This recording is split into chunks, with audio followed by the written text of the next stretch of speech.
Erwin Rommel est content, très content. À la tête de sa 7e Panzer, il a bousculé l'armée française, qui était pourtant considérée par le haut quartier général allemand comme l'une des meilleures du monde.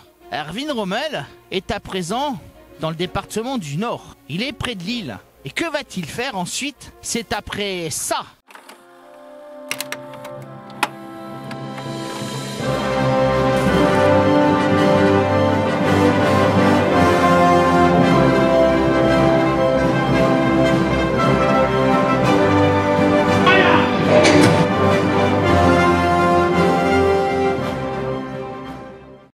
Salutations compagnons et compagnonnettes, je suis Bayan Taillefer, forgeron médiéviste, historien à 16 heures, ou le contraire. Je suis à Saint-Valery-en-Caux. Et pourquoi Saint-Valery-en-Caux, dans le nord de la Normandie? Parce qu'ici, Erwin Rommel a réalisé un de ses faits d'armes mémorables. Lors de la bataille d'Arras, le 21 mai 1940, les Anglais, avec de nombreux blindés et une division légère blindée française, ont tenté une offensive blindée contre la 7e Panzer et la division légère motorisée SS Totenkopf. Alors, on a eu très peur à l'état-major allemand, parce que les Alliés osaient résister à l'Allemand et l'attaquer. Alors, c'est vrai que Erwin Rommel a perdu des plumes dans l'histoire. Environ 300 hommes en une journée.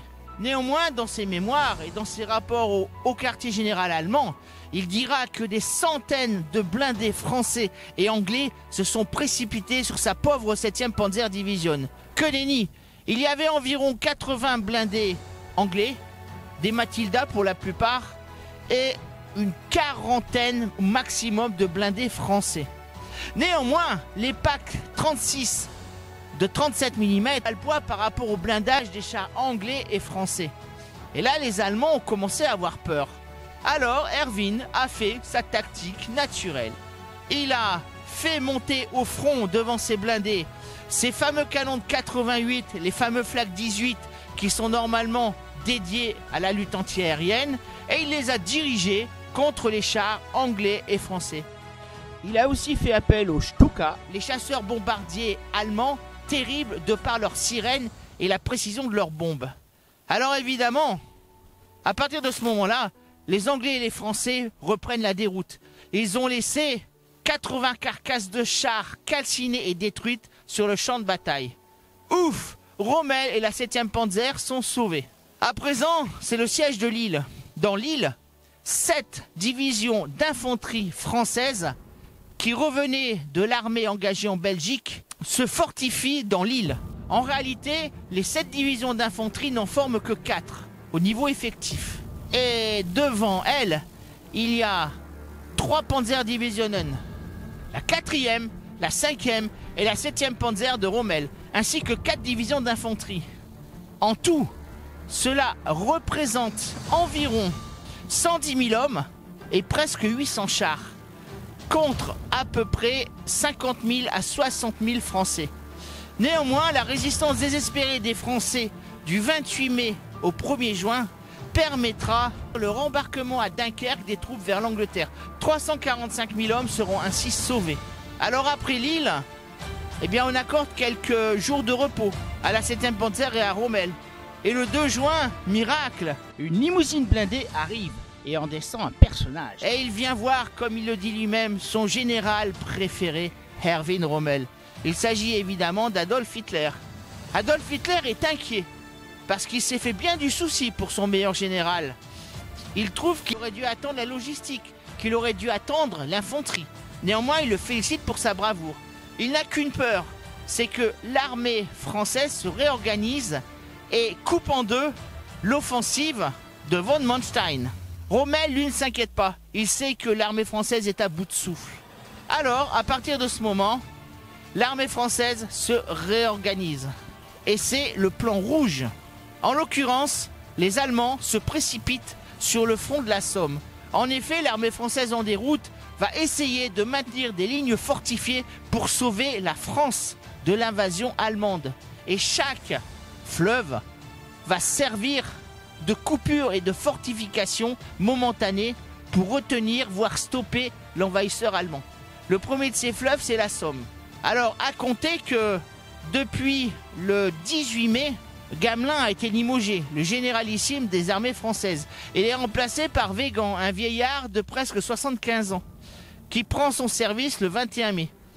Alors, ce changement à la tête du haut quartier général fait que l'armée française va perdre énormément de temps. Weygand va faire ce qu'il pourra, autrement dit, pas grand-chose, avec l'armée française en déroute. Du côté allemand, on a 10 Panzerdivisionen, 88 divisions d'infanterie, 6 divisions d'infanterie motorisée, ce qui représente 2000 chars d'assaut, mais attention, du Panzer 1, du Panzer 2, avec très peu de Panzer 4 au canon de 75 courts. En face, les Français ne disposent que de 40 divisions d'infanterie et 3 divisions blindées, en cours de réorganisation. Au niveau de l'armée de l'air, c'est encore pire. Les Allemands ont environ 2600 avions de combat et les Français à peine 900, dont seule la moitié est disponible. Alors évidemment, les jeux vont être très vite faits. La déroute va être totale en ce début du mois de juin. Rommel et sa 7e Panzer, donc, vont longer la côte. Au niveau de la Condé-Folie, la 7e Panzer va trouver 2 ponts de chemin de fer jumeaux qui permettront au Panzer de passer la Somme. Il y aura des combats extrêmement durs au niveau du village de Angest, avec une division d'infanterie coloniale, essentiellement des tirailleurs sénégalais, qui vont se battre comme des lions. La position va tenir autant qu'elle le pourra. Les hommes en viendront au corps à corps. Il faudra même utiliser des lance-flammes pour déloger les Sénégalais. Ceux-ci vont se battre à la machette, au coupe-coupe, et vont même jusqu'à grimper sur les blindés allemands pour enfoncer les coupe-coupes à travers les fentes d'observation des chars. Les Allemands ont peur de ces terribles guerriers, et ils vont le leur faire payer extrêmement cher. J'y reviendrai dans la partie consacrée à la vision à l'ombre noire de Rommel, mais il se trouve que de terribles massacres ont été commis par les subordonnés de Rommel, ceux de la 7e Panzer, qui comptent parmi elles des nazis complètement fanatisés, qui n'hésitent pas à massacrer leurs prisonniers et que l'on retrouvera dans l'Afrika Korps. Une fois passé la Somme, un lieutenant-colonel de l'angle de Cary va lancer son 17e régiment de cuirassés contre la 7e Panzer.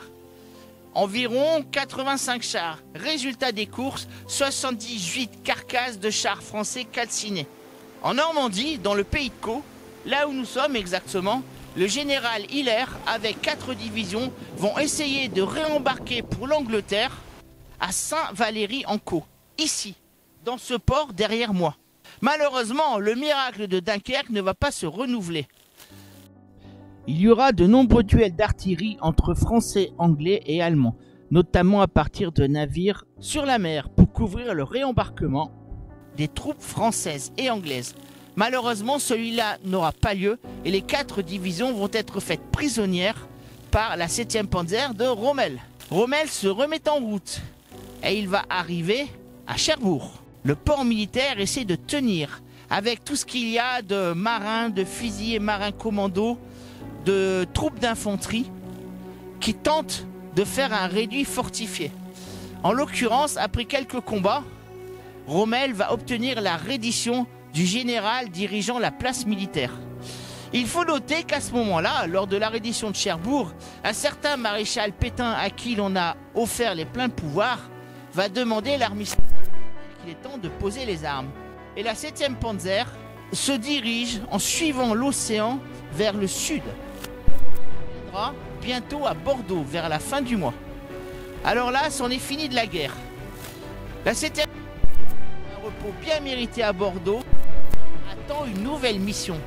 Car il paraîtrait que le Führer Adolf Hitler a monté une opération pour faire passer la 7e Panzer et des troupes d'élite en Espagne pour se saisir de la position stratégique de Gibraltar tenue par les Anglais. Dieu soit loué, un certain Franco, pas le meilleur parmi les hommes évidemment, dira qu'il n'en est pas question. En effet, Hitler s'est bien fait avoir par Franco. Il lui a donné les meilleures troupes qu'il avait, le meilleur matériel, prêter la Légion Condor, celle du tristement fameux Guernica, et en échange, Franco reste neutre et n'interviendra pas dans la guerre. Il permettra simplement à une division, la division Assoul, de participer au combat sur le front de l'Est. Mais Franco restera neutre, ce qui lui permettra de sauver sa tête lorsque les Alliés remporteront la Seconde Guerre mondiale. D'ailleurs, quand Hitler va rencontrer Franco à Hendaye, avant la sinistre entrevue de Montoire avec le maréchal Pétain, Hitler dira de son rendez-vous avec Franco qu'il aurait préféré aller voir son dentiste. J'en veux pour preuve. Mais bientôt, Rommel, qui pense pouvoir revenir en Allemagne et se reposer un peu de ses hauts faits d'armes, va se retrouver lié à une toute autre nouvelle aventure militaire, celle qui va lui valoir son surnom de renard du désert. Je vous laisse deviner laquelle. C'est dans la prochaine vidéo sur la saga d'Erwin Rommel. Vidéo qui sera tournée dans le désert, je vous le promets. Portez-vous bien, n'hésitez pas à venir débattre avec moi. Likez, posez des commentaires, abonnez-vous, suivez mon travail. Je vous dis à bientôt et comme vous savez l'histoire, c'est toi qui l'as fait.